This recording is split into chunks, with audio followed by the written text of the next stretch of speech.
لقد سمع الله قول الذين قالوا إن الله فقير ونحن أغنياء سنكتب ما قالوا وقتلهم الأنبياء بغير حق ونقول ذوقوا عذاب الحريق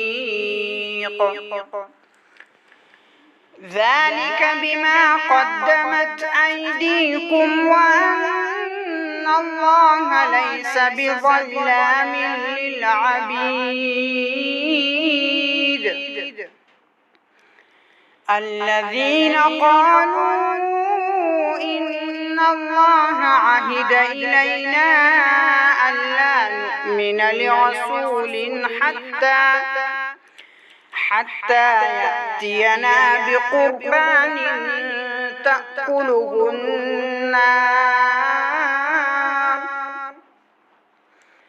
قل قد جاءكم رسل من قبلي بالبينات وبالذي قلتم فلم قتلتموهم إن كنتم صادقين فإن كذبوك فقد كذب رسل من قبلك جاءوا بالبينات والزبر والكتاب المنير كل نفس ذائقة الموت وإنما توفون أجوركم يوم القيامة فمن زحزح عن النار وأدخل الجنة فقد فاز وما الحياة الدنيا إلا متاع الغرور لتبلون في أموالكم وأنفسكم ولتسمعن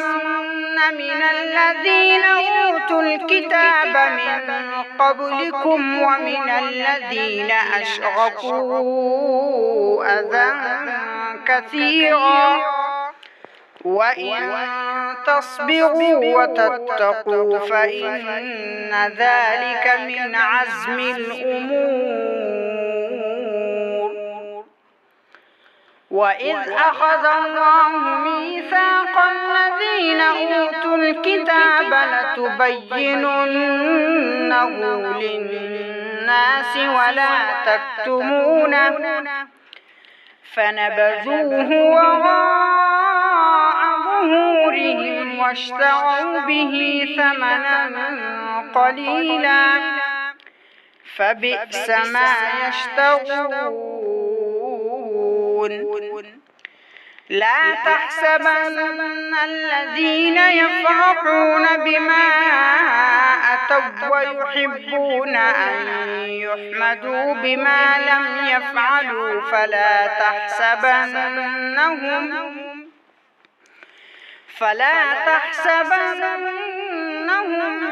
بمفازة من العذاب ولهم عذاب أليم ولله ملك السماوات والأرض والله على كل شيء قدير.